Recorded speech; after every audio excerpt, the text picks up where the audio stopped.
Hi YouTube, it's Kathy, and this is my February 2025 reading wrap-up. If you're not already aware, I do weekly entertainment wrap-ups of everything I read, watch, and listen to, but today we're just talking about the books.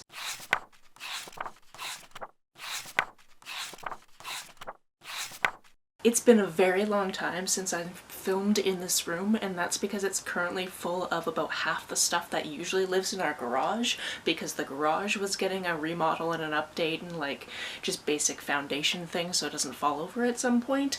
And we haven't exactly finished that process, but I was able to shuffle enough stuff around that I could actually stand here, and you don't have to see all of the garage type things that are in this room. So if you were wondering where my bookshelves went, they've been here the whole time, I just haven't been able to access them. I'm going to start with my nerdy hardcore stats and charts and then get into what I read. Also, I put chapter markers in all of my videos, so if you need to skip over anything or go back to anything, all of that is listed down below. While you're checking that out in the description, make sure that you're subscribed, because sometimes YouTube likes to unsubscribe people just for funsies, and if you feel very generous, hit that like button, share, all of those good things. As a reminder, I'll be updating you on both my Read Queer All Year prompts for February, as well as my bookish bingo board from hell, so stay tuned to the end for that. I don't know what this was, but I did it. I was just at a Zumba class, so now everything is hand motions. In February, I read 12 things for a total of 3,719 pages. That takes into account converting audiobook minutes to pages, so about 1,741 of those pages were actually about 56 hours of audio. The age breakdown for these books was 10 adult books, 1 YA book, and 1 middle grade book. I read 9 novels, 2 anthologies, and 1 graphic novel. This month, the biggest chunk of what I read was contemporary and mystery thriller, followed by historical fiction, nonfiction, romance, and horror. If you adjust by page count, not too much changes. All of these books were from the library, making this pie chart hilarious. I read 5 audiobooks, 3 paperbacks, 2 hardcovers, and 2 ebooks. The biggest chunk of my books were in the 300 to 399 page range, and the majority were published this decade.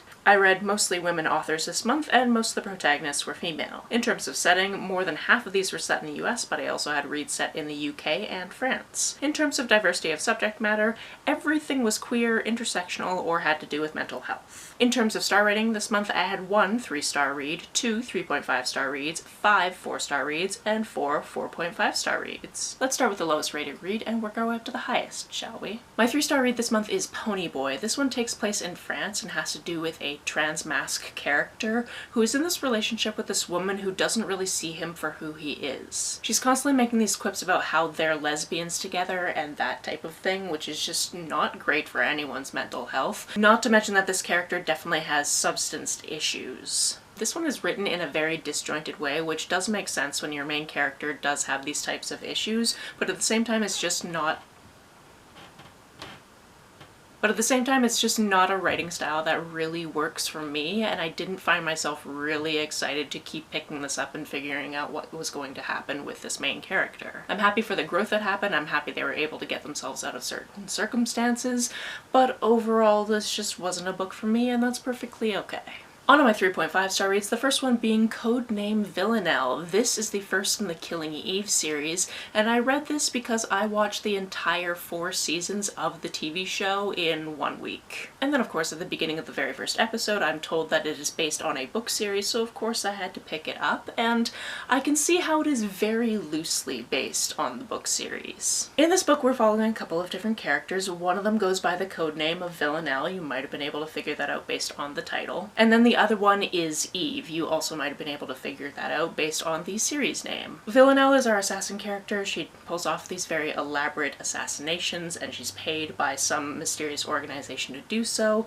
And then Eve is a cop at MI5 trying to figure out who this new woman assassin is and how to track her down. Her job is putting a little bit of strain on her marriage, and it kind of goes from there. By the end of this book, these 2 characters still haven't met, which is definitely an interesting choice.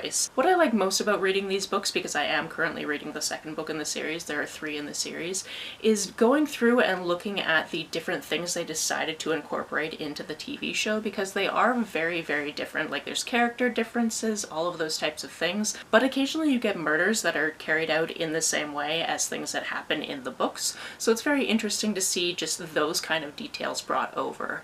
However, things like the background and the family situation and all of those types of character details from the show are not the same as from the source material of the books, which I didn't expect them to be, but I can tell you that I think I like the show much more than I like the books, but I haven't read all the books, so I'll have to tell you about that at the end of reading the series. It's also very interesting that on the very first page of the first book, you're introduced to this entity that is basically getting people to assassinate other people for the reasons that they have, and I don't think that entity is actually formally named in the TV show until at least the second season, maybe even the third season. I don't know, it kind of smushes together because, like I said, I watched every single episode in 1 week. The other 3.5-star book I read in February is Sounds Fake But Okay. This one is about two women who actually met in college. They were roommates in college, and they started a podcast talking about asexual and aromantic people. One of them is asexual and aromantic, and the other one I believe is demisexual and bisexual, if I'm remembering correctly. And essentially they have this podcast talking about aro-ace people, and this is a book kind of format of that. This is a really good start point if you've never read or listened to anything on the subject, and it's written in a very approachable way. I've never listened to the podcast, but I imagine if their writing is a reflection of how it's conversational in the podcast, it's probably a good time, but like I said, I haven't listened to it before.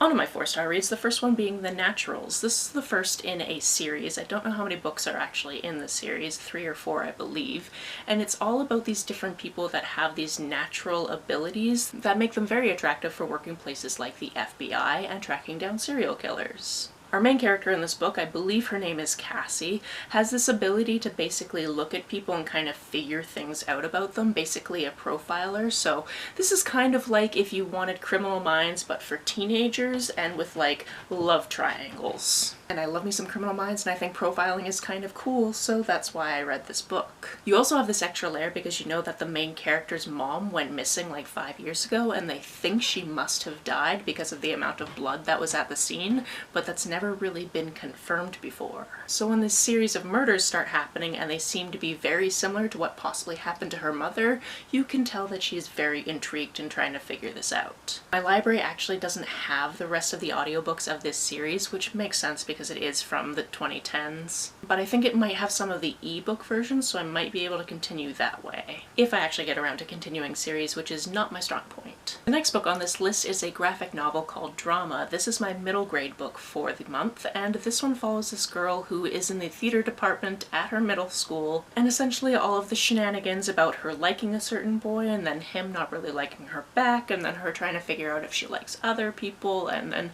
also putting on a show at the same time, and all the various shenanigans and drama that can go around both on stage and backstage. I read this for a couple of reasons. One, I really like things set in theater. I'm a theater kid, I absolutely love theater, I'm actually on the board for a theater society. And two, this one has been challenged and or banned in places, so it's a book that can check off a banned book for me for my bookish bingo board from hell. After reading through this, I can confidently say I'm assuming that it was banned because some of the characters are gay. Gasp! Given the stereotypes about theater programs in middle schools and high schools, I don't know what you were expecting, but oh yeah, queer people, we exist. I thought this was a good fun time, and there's no reason for this to have been banned. Next we have a book that actually completes a duology, and that's Rough Trade, or at least I assume it's only a duology. I think this one came out maybe a couple of years ago, so maybe we're getting a third one at some point in this series, but there's nothing listed so far as I know on Goodreads, so hopefully I've finished a series. Because that doesn't always happen, as I've mentioned before. This one takes place in 1888 in Tacoma, and our main character is a girl named Alma who spends all of her time dressed as a boy named Jack. And she does this so she can do different business dealings, and she actually is basically the head of this group of stevedores, so they're unpacking different ships as they come into port, but then they're also smuggling tar from Victoria, and it's quite a profitable trade. This one is actually told in an interesting way that I didn't mention in my weekly wrap-up because I completely forgot to mention it, but we get these chapters not only from Jack's perspective, but we also get chapters from this character named Ben, who is trying to figure out this whole empire of smuggling. However, when he gets to town, he quickly forgets that he's married with children because there are other men here who like the company of men, and that's a little bit distracting. And also potentially blackmail material should someone like Jack figure out that he's actually trying to figure out what Jack is doing. I thought this was interesting and fast-paced, and I liked getting this other perspective as well as perspective I've seen before. And then not only seeing side characters I've seen before, but having new characters come into the mix. If you like a rough and tumble cowboy type of book with lots of queer characters, this is a series to pick up.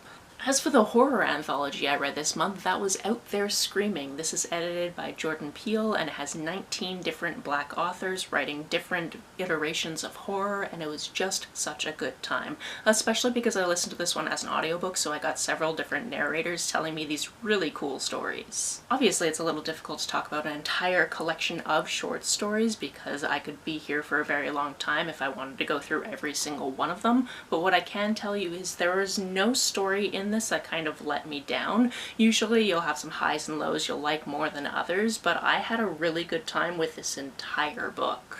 This is also a great anthology because there were a lot of people I had heard of before who wrote pieces for this anthology, and then there were a bunch of people that I had not heard of before, so now I have other authors that I should look up their other work. As for my final book in my 4-star list, that was Rainbow Milk. This one is told in such an interesting way. It starts out with this character who was born in Jamaica but has recently moved to the United Kingdom with his wife, and they end up having a couple of small children while they're there. This is in the 1950s, and it goes through the different job that he has before he has to get another job for certain reasons that you'll come to find out, but then his vision is also failing. And we're kind of left off at this interesting point with this character because he takes up a very small amount of the book, and then suddenly we're thrust forward to about 2001 or so, and we've got this completely different character that we're following.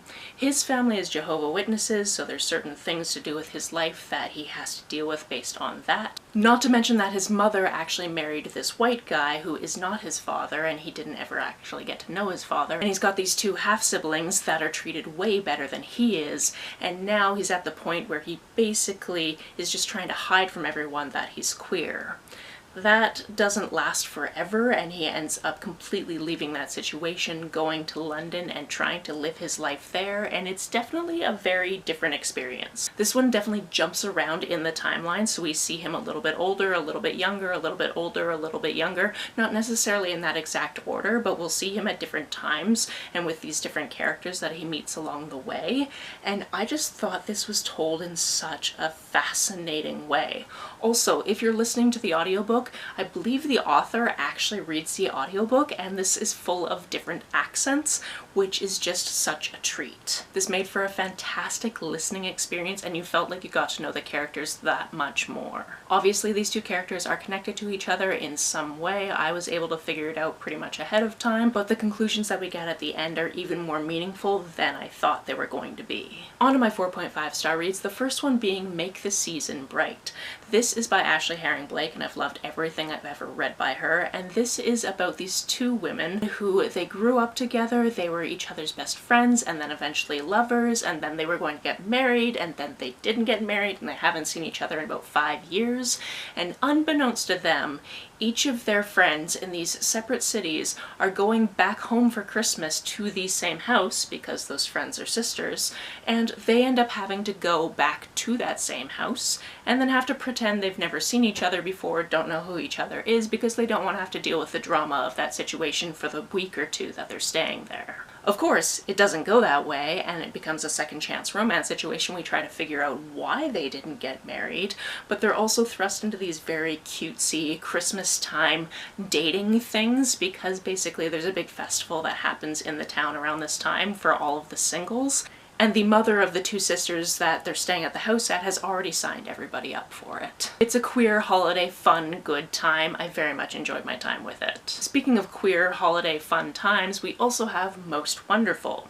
This is about 3 different siblings, and we get to see what's going on in their personal lives, which, spoiler alert, none of them are going particularly well. And then we have them all coming home to their family home for the holidays and all of the shenanigans that ensue because because all of them get into these different relationships while they're there. On top of that, we also get to meet their mother, who is a famous actress. And one of the most fun things about this book is every time we get into a new room in this house, it talks about the different acting jobs she took on before she was able to remodel that room into what it is, which I just thought was such a cool thing. We get the perspectives of all three of these siblings, and one of them is a producer on a show and she's kind of fallen for one of the stars on the show. Another one is a comedian and she is dealing with a lot of grief that she hasn't really unpacked since her father died a few years ago. And then the youngest sibling proposed to somebody who absolutely said no. Why would we get married? We've been seeing each other casually for 6 months. And he's kind of come with his tail between his legs, and then his best friend actually comes back into his life. Essentially, this is 3 romances for the price of 1, plus we get this really cool mother character and these other side characters, and it's just a good time. Penultimately on this list, we have The 3 Lives of Kate Kay. This one is told in such an interesting way because it's told as though this is a memoir of a woman who wrote a very famous trilogy of books that got turned into movies. However, the name that she wrote it under is a pen name, and outside of that pen name she had a different name, but she was actually born as a completely different name because she grew up under the first name. She had this best friend, they had this wonderful relationship, they were going to go to Hollywood and make it big. Something happened so that didn't happen, and she ended up kind of running away from that situation. She ended up changing her name, and then when she put forward the first manuscript to an editor and a publisher, she put a pen name on it. So nobody actually knows who wrote these books until now in this fictional memoir. The very fun thing about this fictional memoir is we get the perspectives of other people that were in the life of this woman. For example, we get the perspective of the woman who is playing one of the main roles in the movie series that the books are based on. We also get perspectives of different girlfriends that the writer had and whether or not those were good relationships based on certain things that those different girlfriends did. We get the perspective of the childhood best friend's sister because of certain things that happened. And then of course we get her perspective, but through these different times in her life. Like I said, this is just told in such a very interesting way. I really liked seeing how this unfolded and how these little characters from here, there, and everywhere kind of came together to make this what it was. And honestly, if this were an actual memoir, I would be so intrigued to learn everything about all of these characters. Which is saying something because, like, I know some things about celebrities, we all know some things about celebrities, but I don't usually seek that out unless there's like a hook to it. The final book on this list that I need to talk about is Here We Go Again. This one is about a death road trip where these 2 people who are currently teachers in the same school are tasked with taking their old English teacher across the country so that he can die on his own terms. He has cancer, he's had it for about 4 years at this point, and doctors have basically said you have weeks, if maybe months to live, and he wants to go from the West Coast to the East Coast where he has this cabin so that he can die there listening to his records in the company of these 2 people who used to be his students and eventually were his colleagues. The only hitch is these 2 students used to be best friends, and then something happened when they were in high school and they stopped talking to each other. And ever since one of them has come back to town and has been working at the same school as the other one, there's been a lot of animosity between the 2 of them. However, during this trip they come to find out that they are much more similar than they thought. And then of course there are shenanigans across this road trip because obviously there's certain things that you have to figure out on a road trip like this, such as they have to buy this van so that Joe can get in and out of it easily, and he's got enough space in the back to actually lie down while they're driving places so he's more comfortable. He also has this dog that's not quite a service dog. The doggo actually failed out of the last exam to become a service dog, but is essentially Joe's service dog. And then you have one character who wants to just drive straight there, and another character who wants to make cool stops along the way because that's what Joe wants. This is all about these characters getting to know each other again and getting to be there for Joe, and you know it's going to be sad. You know what's going to happen at some point in the book because it is a death road trip, but weirdly enough it sneaks up on you. This was just absolutely fantastic and I highly recommend it. As for the prompts for Read Queer All Year, this is what the bingo board looked like for February. For romance I read Most Wonderful. For Black History I read Rainbow Milk. For Arrow Rep I read It Sounds Fake But Okay. And for Trans Mask Pride I read Pony Boy. As for my bookish bingo board from hell, this is what the board looks like. There was not a lot that changed from last month, and I think the biggest problem with me actually getting through these challenges is I focus so heavily on what I'm going to read for Read Queer All Year that I kind of forget that I'm supposed to be doing this as well. So I need to become much better at combining my challenges so I can check off all of the things, because I feel like I personally have to check off everything on the Read Queer All Year bingo board because, like, I'm hosting it. That just makes sense to me. But that tends to mean those books are prioritized and then I'm not actually checking off the massive amount of things I need to do for this bingo board. So if you were to look at, say, the March bingo board and tell me any books that you think would also check off prompts from the bingo board from hell, that would be very, very helpful. Please do that in the comments below. If you want to hear me talk more about these books or other books for that matter, the playlist for my weekly entertainment wrap-ups is always linked down below. If you've read any of these or you now want to read any of these, please let me know about it down in the comments below. On the way down to the comments, if you hit that subscribe button, that would be very nice of you. If you don't feel like leaving a comment but want to make sure that I know you were here, just leave me an emoji or smiley face if you happen to be on your keyboard. Some people have asked if there's a way to financially support this channel, so I set up a Ko-fi account, which is a digital tipping service. The link for that, as always, is down below. You can like and share this as you see fit, and I will see you very soon. Bye!